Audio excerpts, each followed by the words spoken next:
कब position sensor कैसे काम करता है।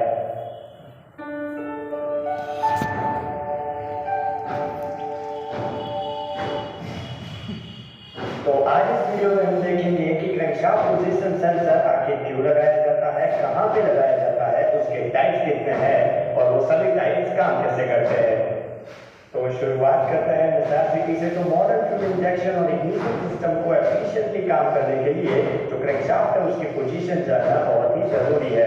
तो यही पोजीशन मेजर करने के लिए लगाया जाता है क्रैंकशाफ्ट पोजीशन सेंसर। तो अब बात करते हैं सेंसर के लोकेशन की। तो जो टूथ व्हील है वो सीधा क्रैंकशाफ्ट के ऊपर माउंट होगा, जबकि उसकी जो सेंसर बॉडी है वो सीधी माउंट होगी इंजन के साथ। तो बात करते हैं क्रैंकशाफ्ट पोजीशन सेंसर के टाइप्स की। तो सबसे पहला है हॉल इफेक्ट सेंसर, दूसरा है इंडक्टिव टाइप सेंसर और लास्ट में आता है ऑप्टिकल टाइप सेंसर। अब यहाँ पे हॉल इफेक्ट सेंसर और optical type sensor variable resistance के ऊपर काम करते हैं, जबकि इंडक्टिव टाइप जो सेंसर है वो वेरिएबल प्रोडक्शन के ऊपर काम करता है। तो शुरुआत करते हैं हॉल इफेक्ट टाइप सेंसर से। तो इसके अंदर एक टूथ व्हील होता है जो कि डायरेक्टली क्रैंकशाफ्ट के ऊपर माउंट होता है, उसके साथ होती है एक सेंसर बॉडी। अब सेंसर बॉडी के अंदर एक परमानेंट मैग्नेट होता है और होता है एक सेंसिंग एलिमेंट। अब सेंसिंग एलिमेंट जो है उसके ऊपर मैग्नेट का permanent magnetic field already apply हुआ होता है। तो जब भी टूथ व्हील सेंसिंग एलिमेंट के नजदीक जाता है तो वो मैग्नेटिक फील्ड डिस्टर्ब होता है और वही डिस्टर्बेंस जो सेंसिंग एलिमेंट है उसके अंदर रेजिस्टेंस को चेंज करता है और वही चेंज किया हुआ रेजिस्टेंस जो वोल्टेज है उसके अंदर फ्लक्चुएशन प्रोड्यूस करता है और वही फ्लक्चुएशन को यूज करके आपका जो ECU है वो डिटेक्ट करता है कि आपका जो क्रैंकशाफ्ट है वो अभी कौन से पोजीशन के ऊपर है।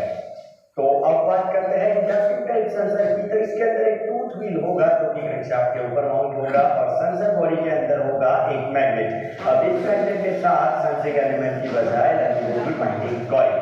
अब ये जो वाइंडिंग कॉइल है ये क्या करेगी कि जब भी टूथ व्हील जो है वो मैग्नेट के नजदीक से पास होगा तो मैग्नेटिक फील्ड फ्लक्चुएट होने के कारण जो वाइंडिंग कॉइल है उसके अंदर EMF जनरेट होगा और वो प्रोड्यूस करेगी फ्लक्चुएटिंग पल्सेस। अब इसी पल्सेस को कैलकुलेट करके आपका जो ECU है वो पता लगा पाएगा कि आपकी क्रैंकशाफ्ट कितने RPM पे ऊपर घूम रही है और वो फिलहाल कौन सी पोजीशन के ऊपर है।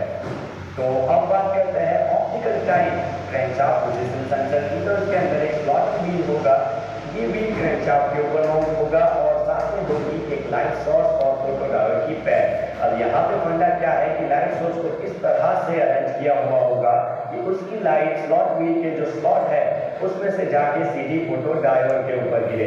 अब यहाँ पे फंडा क्या है कि फोटोडायोड के ऊपर जब भी कोई लाइट गिरती है तो उसका रेजिस्टेंस वेरी होता है, यानी कि जब भी क्रैंकशाफ्ट घूमेगा स्लॉटेड व्हील है वो भी घूमेगा और उसके कारण जो फोटोडायोड है उसके ऊपर जो लाइट है वो फ्लक्चुएटिंग मैनर में स्ट्राइक करेगी और उसके मुताबिक जो फोटोडायोड है वो जो वोल्टेज उसे मिल रहा है उसके अंदर फ्लक्चुएशन प्रोड्यूस करेगा और वही आपका आउटपुट मॉनिटर के ऊपर दिख रहा है और उसी फ्लक्चुएशन को मेजर करके जो ECU है वो डिटेक्ट कर पाएगा कि आपकी इंजन की जो क्रैंकशाफ्ट है वो कौन से पोजीशन के ऊपर है और कितनी RPM से घूम रही है। तो आज के लिए बस इतना ही। अगर आपको लगता है कि इसके अंदर कुछ मिसिंग है तो कमेंट करना ना भूलें और अगर आपको ये वीडियो पसंद आ